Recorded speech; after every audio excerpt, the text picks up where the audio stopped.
السلام علیکم. محمد اظہر صدیق اپنے پروگرام میس ویوز کے ساتھ حاضر خدمت ہیں.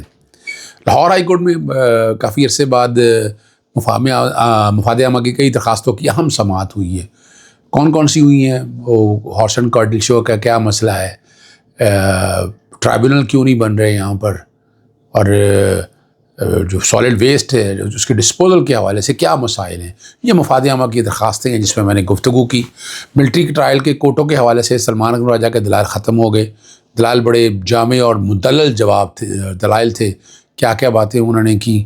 اور نواز شریف کو جو اقامہ پہ نکالنے میں جو شیر افضل مروت نے ایک بالکل قانون سے ہٹ کے بات کی ہے، اور اسے کرنی نہیں چاہیے تھی یہ بات، اور جو گفتگو کی ہے اگر کی ہے تو حقائق پہ رہنا چاہیے تھا، حقائق سے ہٹ کر بات کی. سب سے پہلا جو معاملہ جو اٹھایا گیا ہائی کورٹ کے اندر وہ ہارس اینڈ کیٹل شو ہے. میری اطلاع کے مطابق 3 ارب کے قریب اس پہ خرچ ہوا، بھی چونکہ ایگزیکٹ اماؤنٹ نہیں ہے، اسی لیے گورنر کو، وزیر اعظم کو اور چیف سیکرٹری کو خط لکھا ہے کہ وہ بتائیں کہ اس ہارس اینڈ کیٹل شو کے اوپر کتنی رقم لگی ہے، اور اگر یہ شو کرنا تھا تو کیا کوئی ٹینڈر دیا گیا، یعنی کس طرح سے چیزیں ایوارڈ ہوئی، کہاں کہاں خرچ ہوا.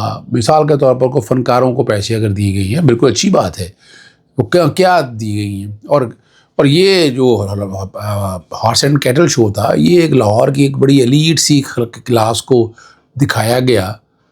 پورے پنجاب کی تو نمائندگی نہیں ہو سکی نا اس طرح سے. آپ نے اتنا بڑا ایونٹ کر دیا اور اتنی رقم، پہلے ہمارے پاس کھانے پینے کے لیے پیسے نہیں ہیں، اتنے رقم ضائع کر دی. میں اس کو رقم کو ضائع کرنا سمجھتا ہوں. یعنی میں اب ان کی طرف نہیں آؤں گا کہ اپنا 5 فروری کو کشمیر کے حوالے سے جو لبرٹی مارکیٹ پہ ایونٹ ہوا اس پہ کتنے کروڑوں روپیہ لگ گیا. ابھی تو اور ڈیٹا اکٹھا میں کر رہا ہوں کہ جو سڑکیں وغیرہ بن رہی ہیں، جو فنڈ کہاں سے ڈائیورٹ ہو رہا ہے، کس طرح سے چیزیں آ رہی ہیں، اس پہ بھی میں نے کوشش کرنی ہے میں وہاں بھی چیزیں لے کر آ جاؤں. لیکن یہاں ابھی فی الحال مقصد یہ تھا، مراسلہ لکھا اس کو، اور اس مراسلے میں شفافیت پر سوال اٹھایا ہے، میرٹ پہ سوال اٹھایا ہے، عوام کو کیا فائدہ ہوا اور ٹھیکہ کس کو دیا گیا ہے. یہ وہ سارے پروسیس جو ہیں وہ سارے چھیڑے گئے ہیں. ایک ایشو جس پہ پہلے میں بات کر لوں، میں باقی لاہور ہائی کورٹ کی طرف بعد میں آتا ہوں. اسلام آباد ہائی کورٹ کے جو قائم مقام چیف جسٹس ہیں سرفراز ڈوگر صاحب نے، وہ القادر یونیورسٹی کی جو چیریٹی ایکٹ کے تحت رجسٹریشن جو منسوخی ہوئی اس کیس کی سماعت ہوئی، اور کہا کہ القادر ٹرسٹ کیس میں تو سزائیں ہو گئی ہیں، ٹرسٹ ضبط ہو چکا ہوا ہے، ٹرسٹ حکومت پنجاب کی تحویل میں چلا گیا ہے، تو اب اس کیس میں کچھ نہیں. ٹرائل کورٹ کے فیصلے کے خلاف اپیلیں بھی مقرر نہیں ہوئی. جب تک وہ ٹرائل کورٹ کا فیصلہ نہیں ہو جاتا آپ اس درخواست پر سماعت نہیں ہو سکتی. اب یہ جیسے سرفراز ڈوگر صاحب نے یہ بات کی ہے، جو وکیل ہیں جہاں زیب نے بتایا کہ یونیورسٹی کی طرف سے دائر کی گئی ہے، اس درخواست کے علاوہ دیگر درخواستیں بھی اسلام آباد ہائی کورٹ میں زیر التوا ہے. یعنی اصولی طور پر تو یہ درخواست سنی جانی چاہیے تھی کہ ٹرسٹ کی رجسٹریشن کا، ٹرسٹ وہ اپنی جگہ پر چلا گیا، اس سے میک نو ڈفرینس. لیکن کیا اس ٹرسٹ کی جو حیثیت ہے، جو ٹرسٹی تھے ان کی طرف سے سوال اٹھایا جاتا نا، تو وہ یعنی وہ ٹرسٹ سارا کا سارا نہیں چلا گیا، وہ جو اس کے اوپر ایسٹ کھڑے ہیں نا، یعنی یہ تو نہیں ہے کہ ٹرسٹ سارا ٹرانسفر ہو گیا ان کے نام، وہ فیصلہ اپنی جگہ ہوتے رہے. لیکن ٹرسٹ کی رجسٹریشن کی جو منسوخی والا معاملہ ہے وہ تو ہائی کورٹ کو سننا چاہیے تھا، نہیں سنا گیا. آئینی بینچ میں عدالتوں کے حوالے سے جسٹس امین الدین صاحب کی سربراہی میں بینچ کے کیس کی سماعت ہوئی، اور انہوں نے جو عدالت کے سامنے رکھا ہے، سویلین کے جو بنیادی حقوق ختم کر کے کورٹ مارشل نہیں لگایا جا سکتا، اور جو دلائل انہوں نے مکمل کرنے کا کہا تھا وہ کر لیا. سویلین کے بنیادی حقوق ختم کر کے کورٹ مارشل نہیں لگایا جا سکتا. شفاف ٹرائل کے بین الاقوامی تقاضوں کے بھی خلاف ہے. اب بین الاقوامی تقاضا یہ ہے کہ عدالت کھلی ہو، آزاد اور شفاف ٹرائل ہو، بین الاقوامی کے مطابق ٹرائل کے فیصلے پبلک کیے جا سکیں. اس میں جو کہ فیصلے پبلک نہیں ہو سکے، نہ ایویڈنس ساری سامنے آ سکی، نہ کچھ اور ڈیٹیلیں آ سکی، نہ جرا سامنے آ سکی، اور فیصلے سنا دیے گئے. ابھی تک ہم دیکھتے رہ گئے. جیسے جمال منتقل ہے، یہ بین الاقوامی اصولوں پر عمل نہیں ہے تو نتیجہ کیا ہوگا. اور اس پہ کہا کہ شفاف نہیں ہوگا. آرٹیکل 10A کی بات ہو رہی ہے، ٹرانسپیرنسی کی بات ہو رہی ہے، یہ بات کہی ہے. ایک اور بڑا اہم معاملہ ہے وہ ملتان کے اندر یعنی ہوتا یہ ہے کہ کسٹم کا اسمگلنگ اگر وغیرہ ہوئی ہے یا ایکسائز کے حوالے سے معاملات ہیں، تو ان کے ٹرائبونل یعنی ان کے بیسیکلی کورٹ بنتے ہیں جو اسپیشل کورٹ کہلاتے ہیں۔ اب ڈیرہ یعنی رحیم یار خان یا اس ایریے سے اگر کسی ملزم کو پکڑا ہے نا تو اس کو آل دی وے لاہور لے کے آنا ہے، لاہور لا کے پیش کرنا ہے، ملزم کی یہیں کیس چلنا ہے۔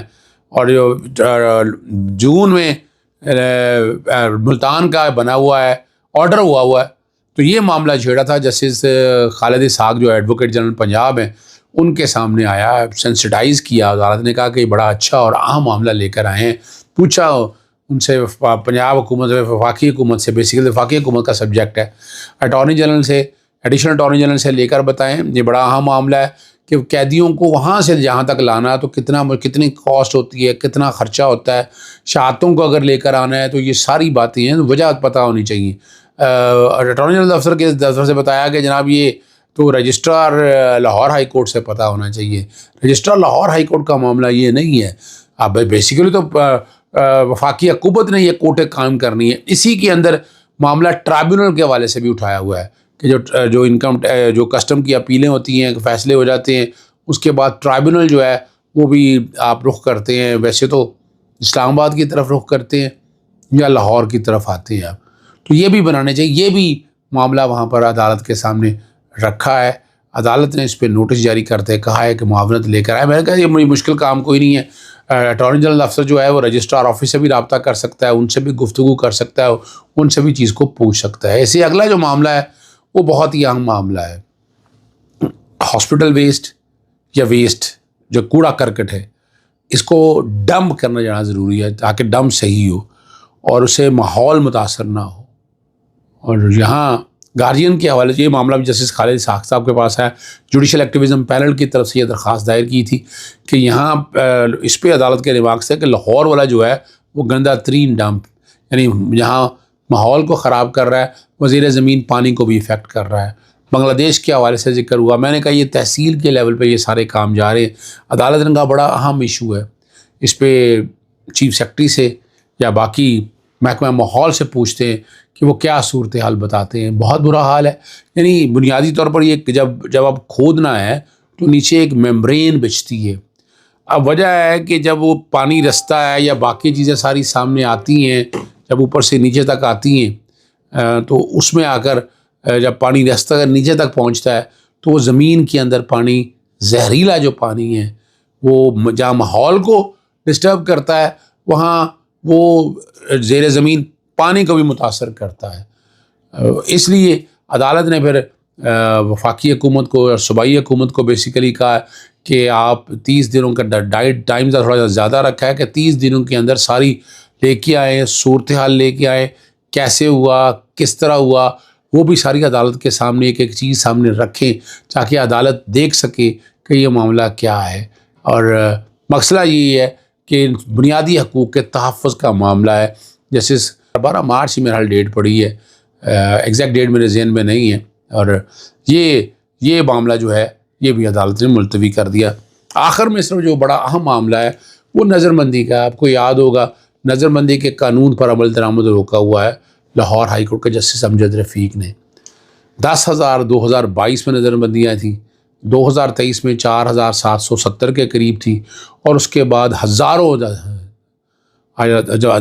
پنجاب حکومت سے جواب داخل کیا۔ میں نے کہا اس جواب پہ جواب الجواب دینا ہے، ریجوائنڈر دینا ہے۔ عدالت نے کہا کہ وہ جو نقطہ نظر اٹھایا انہوں نے اڈیپشن کے حوالے سے بات کلیئر کر دی ہے۔ میں نے کہا جی یہ تو ویسے ہی ریکارڈ سے ثابت ہو گیا، جو پولیٹیکل وکٹمائزیشن ہے، یعنی جب سے یہ 5 نومبر سے یہ سٹے ہے اب تک کوئی نظر بندی کا آرڈر جاری نہیں کیا، تو کام تو سارا چل رہا ہے، وہ پرچے دے کے لوگوں کو روکا ہوا ہے، لوگ سڑکوں پہ نہیں آ رہے، یہ تو نظر آ رہا ہے۔ تو یہ سیاسی انجینئرنگ یہ نہیں تو اور کیا ہوتی ہے؟ سیاسی انجینئرنگ اسی کو کہتے ہیں۔ اور اس پہ جواب الجواب میں داخل کرتا ہوں اور میں سارا ریکارڈ عدالت کے سامنے رکھوں گا کہ جس میں یہ ساری چیزیں جو ہے نا آپ کے سامنے آ جائیں گی۔ آخری جو بات ہے شیر افضل مروت کے سوال کے حوالے، اور میں بار بار آپ کے سامنے وہ چیز رکھتا ہوتا ہوں، ذرا سمجھ نہیں ہے کیا ہے۔